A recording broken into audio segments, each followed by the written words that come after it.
ابن ابئی سے مل کر طلب امان کی بات سوچنے کے بجائے ہتھیار اٹھا لیے اور مشرکین کے تن سیلاب سے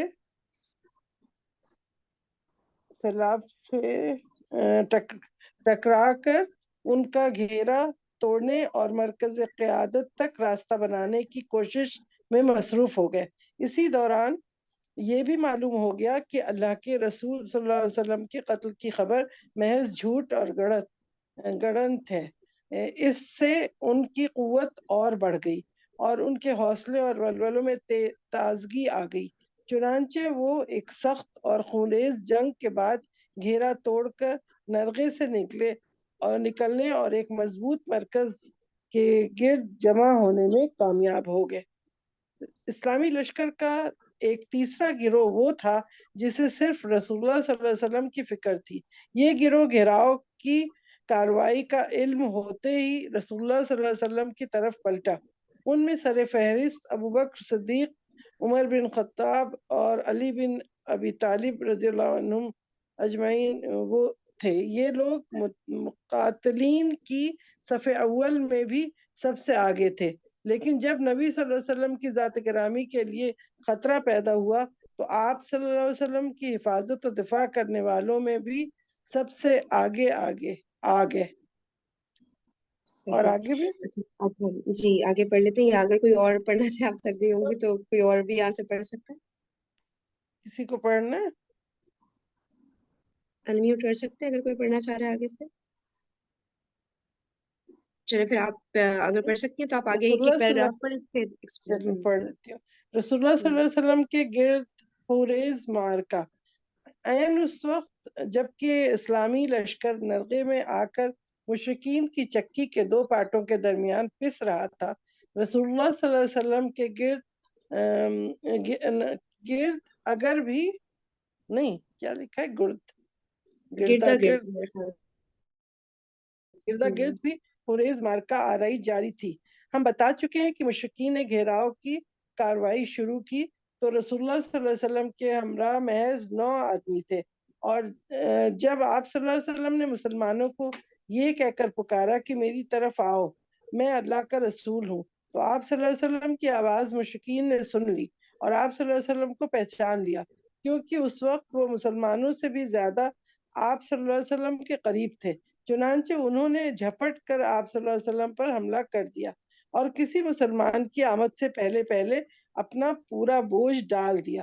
اس فوری حملے کے نتیجے میں ان مشرکین اور وہاں پر موجود 9 صحابہ رضی اللہ عنہم اجمعین کے درمیان نہایت سخت معرکہ آرائی شروع ہو گئی، جس میں محبت اور جان سپاری اور شجاعت اور جانبازی کے بڑے بڑے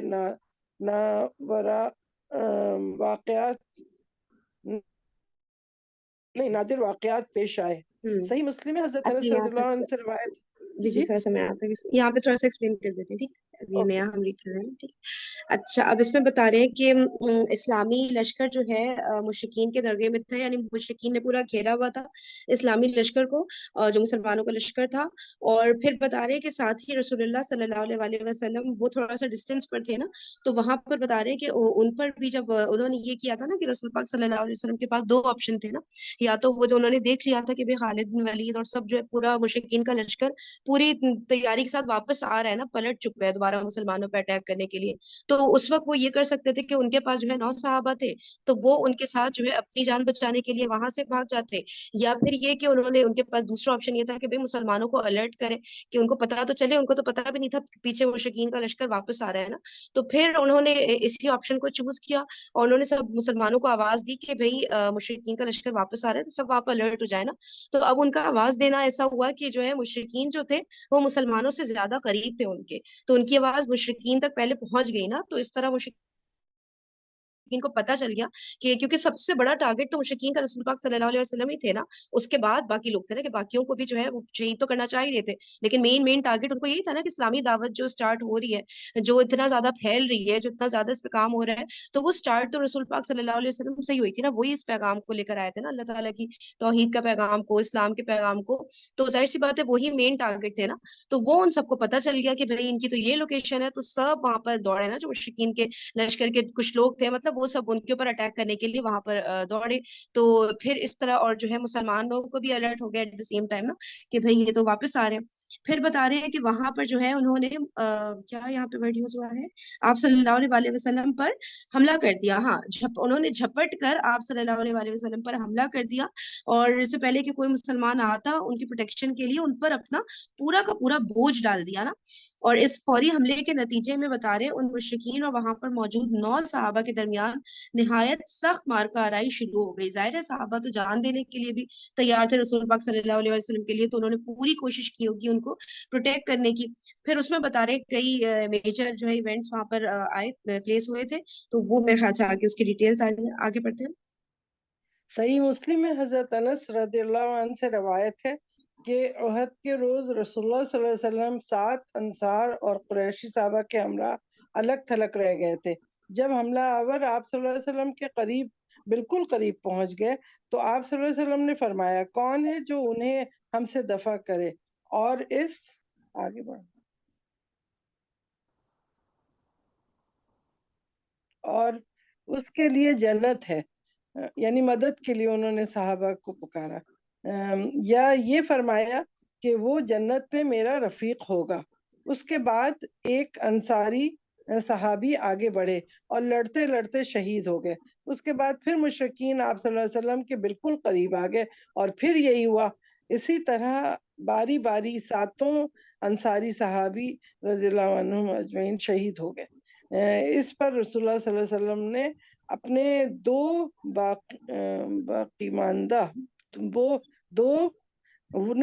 باقی ماندہ ساتھیوں یعنی قریشیوں سے فرمایا کہ ہم نے اپنے ساتھیوں سے انصاف نہیں کیا. یعنی اچھا، ہاں یہ لائن نہیں مجھے کلیئر ہوئی تھی. اچھا، اس میں بتا رہے ہیں صحیح مسلم کی جو روایت ہے اس کے مطابق بتا رہے ہیں کہ احد کے روز رسول اللہ صلی اللہ علیہ وسلم کے پاس ٹوٹل جو ہے 7 انصار اور ٹوٹل 9 صحابی تھے نا، تو 7 انصار تھے ان میں سے اور 2 قریشی تھے. اچھا، پھر جو ہے حملہ آور جو ہے آپ صلی اللہ علیہ وسلم کے جب قریب بالکل آ گئے تو پھر رسول اللہ صلی اللہ علیہ وسلم نے جو ہے کہا کہ بھئی کون ہے کہ جو ان کو جو ہے دور کر دے رسول پاک صلی اللہ علیہ وسلم سے، اور جو ایسا کرے گا اس کے لیے جنت ہے. تو پھر جو ہے اچھا آگے لکھا ہے یا یہ فرمایا کہ وہ جنت میں میرا رفیق ہوگا. پھر بتا رہے ایک انصاری صاحب بھی آگے آئے اور لڑتے لڑتے شہید ہو گئے. پھر دوسرے آئے. پھر مشرکین بتا رہے اسی دوران آپ صلی اللہ علیہ وسلم کے اور قریب آتے چلے گئے نا، اور پھر دوسرے صحابی کو جو ہے شہید کیا. تیسرے صحابی کرتے کرتے ٹوٹل 7 انصاری صحابی جو تھے 7 کے 7 نا شہید ہو گئے. اس طرح پھر بتا رہے ہیں کہ جو ہے 2 رہ گئے تھے صحابی رسول اللہ صلی اللہ علیہ وسلم کے پاس، اور وہ دونوں قریشی تھے نا، یعنی کہ مہاجرین تھے. اب آگے بڑھتے. ان 7 میں سے آخری صحابی حضرت عمارہ بن یزید رضی اللہ عنہ کیا لکھا ہے السکن تھے. ہاں، یزید بن السکن. ہاں، وہ لڑتے رہے یہاں تک کہ زخموں سے چور ہو کر گر پڑے. ابن سکن رضی اللہ عنہ کے اس کا گرنے وہ کے بھی پڑھ بعد دیے گا نمبر 24 کا نا، حاشیہ پڑھ دیے گا نیچے. اچھا نیچے کیا لکھا ہے. ایک لحظہ بعد رسول اللہ صلی اللہ علیہ وسلم کے پاس صحابہ کرام رضی اللہ عنہم اجمعین کی ایک جماعت آ گئی. انہوں نے کفار کو حضرت عمارہ رضی اللہ عنہ سے پیچھے دھکیلا اور انہیں رسول اللہ صلی اللہ علیہ وسلم کے قریب لے آئے. آپ صلی اللہ علیہ وسلم نے انہیں اپنے پاؤں پر ٹیک لیا اور انہوں نے اس حالت میں دم توڑ دیا کہ ان کا رخسار رسول اللہ صلی اللہ علیہ وسلم کے پاؤں پر تھا. ابن حشام کی ہے. گویا یہ آرزو حقیقت بن گئی، یعنی نکل جائے دم تیرے قدموں کے اوپر، یہی دل کی حسرت، یہی آرزو ہے. اچھا، اب وہ جو ساتوں انصار صحابی تھے نا، ان میں بتا رہے ہیں، ان میں آخری جو صحابی تھے وہ حضرت عمارہ بن یزید بن السکن رضی اللہ تعالیٰ عنہ تھے. تو ان کی پھر جو ہے شہادت کا واقعہ جو ہے وہ ایکسپلین ہوا ہے. صحیح، آگے چلتے. ابن سکن یہ پڑھا پیراگراف. ابن سکن رضی اللہ عنہ کے گرنے کے بعد رسول اللہ صلی اللہ علیہ وسلم کے ہمراہ صرف دونوں قریشی صحابی رہ گئے تھے. چنانچہ صحیحین میں ابو عثمان رضی اللہ عنہ کا بیان مروی ہے کہ جن ایام میں آپ صلی اللہ علیہ وسلم نے مارکہ آرائیاں کی، ان میں سے ایک لڑائی میں آپ صلی اللہ علیہ وسلم کے ساتھ طلحہ بن عبید اللہ رضی اللہ عنہ اور سعد بن ابی وقاص رضی اللہ عنہ کے سوا کوئی نہ رہ گیا تھا. اور یہ لمحہ رسول اللہ صلی اللہ علیہ وسلم کی زندگی کے لیے نہایت ہی نازک ترین لمحہ تھا، جبکہ مشرکین کے لیے انتہائی سنہری موقع تھا. اور حقیقت یہ ہے کہ مشرکین نے اس موقع سے فائدہ اٹھانے میں کوئی کوتاہی نہیں کی. انہوں نے اپنا تابڑ توڑ حملہ نبی صلی اللہ علیہ وسلم پر مرکوز رکھا اور چاہا کہ آپ صلی اللہ علیہ وسلم کا کام تمام کر دیں. اسی حملے میں عتبہ بن ابی وقاص نے آپ صلی اللہ علیہ وسلم کو پتھر مارا، جس سے آپ صلی اللہ علیہ وسلم پہلو کے بل گر گئے. آپ صلی اللہ علیہ وسلم کا دائنا نچلا رباعی دانت ٹوٹ گیا اور آپ صلی اللہ علیہ وسلم کا نچلا ہونٹ زخمی ہو گیا. عبداللہ بن شہاب زہری نے آگے بڑھ کر آپ صلی اللہ علیہ وسلم کی پیشانی زخمی کر دی. ایک اور اڑیل سوار عبداللہ بن قمہ نے لپک کر آپ صلی اللہ علیہ وسلم کے کندھے پر ایسی سخت تلوار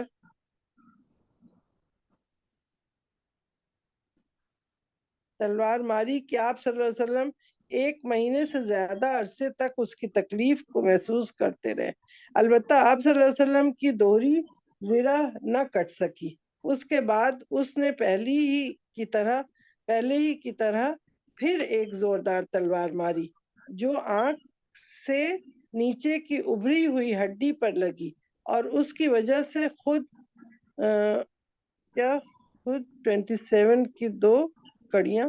یہ کیا لکھا؟ خود کا وہ میننگ بتایا نیچے حاشیہ میں نا، خود کسے کہتے ہیں.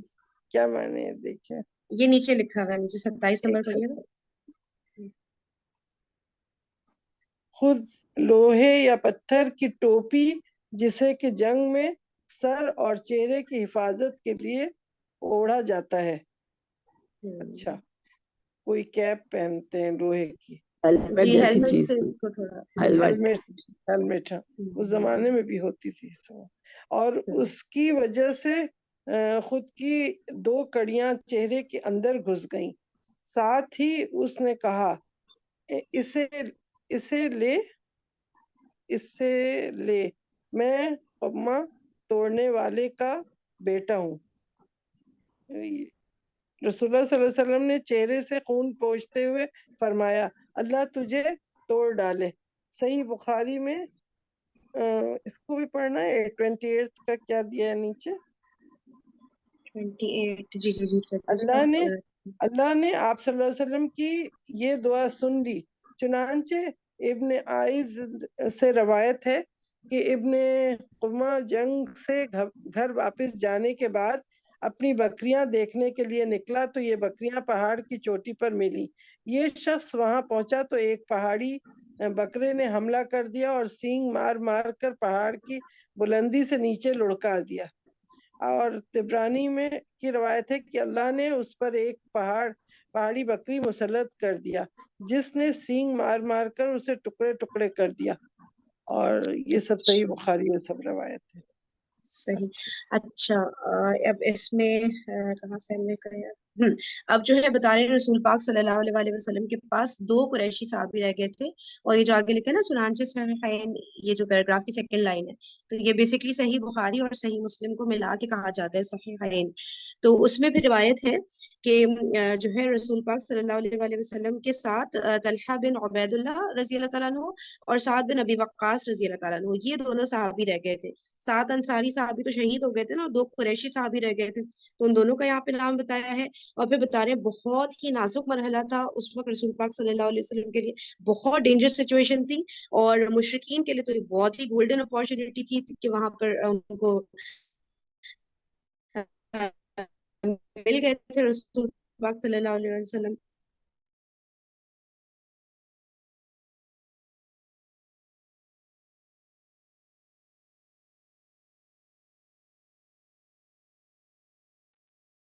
آواز ختم ہو گئی کیا؟ ہاں آواز نہیں آ رہی. آپ صلی اللہ علیہ وسلم کو بتایا نیلا ربائی جو تھا وہ ٹوٹ گیا اس لیے. اچھا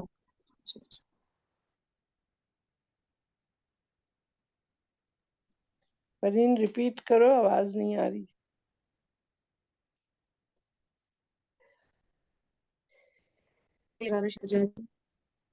پرہیز جی جی آ رہی ہے آواز اب؟ آئے اب شروع کرو گے تو آئے گی. اچھا اچھا جی بتائیے گا. میں بول رہی ہوں تو آواز آ رہی ہے؟ اب شروع ہوئی، بولو. اچھا اچھا سیشن کا ٹائم. اچھا نہیں سیشن کا ٹائم نا بالکل ہی اینڈ ہو رہا ہے اب نا. وہ میں بات شروع کروں گی بیچ میں ختم ہو جائے گی تو انشاءاللہ پھر ہم اس کو کل کنٹینیو کرتے ہیں. اور کل اس طرح سے کریں گے کہ 20 منٹ کا ہمارا یہ والا سیشن ہوگا سیرت کا جمعے کے دن کا. اس طرح سے رکھا ہے تاکہ وہ سورہ کہف کی جو ان ڈیپتھ اسٹڈی ہے وہ لاسٹ 20 منٹس میں کور ہو جائے. تو 5:10 سے 5:30 انشاءاللہ سیرت، اور 5:30 سے 5:50 انشاءاللہ عائشہ عامر کی جو سورہ کہف کی ان ڈیپتھ اسٹڈی ہے. ٹھیک ہے تو پھر انشاءاللہ کل ملاقات ہوتی ہے. سبحانک اللہم و بحمدک نشہد ان لا الہ الا انت نستغفرک و نتوب الیک. السلام علیکم ورحمۃ اللہ وبرکاتہ.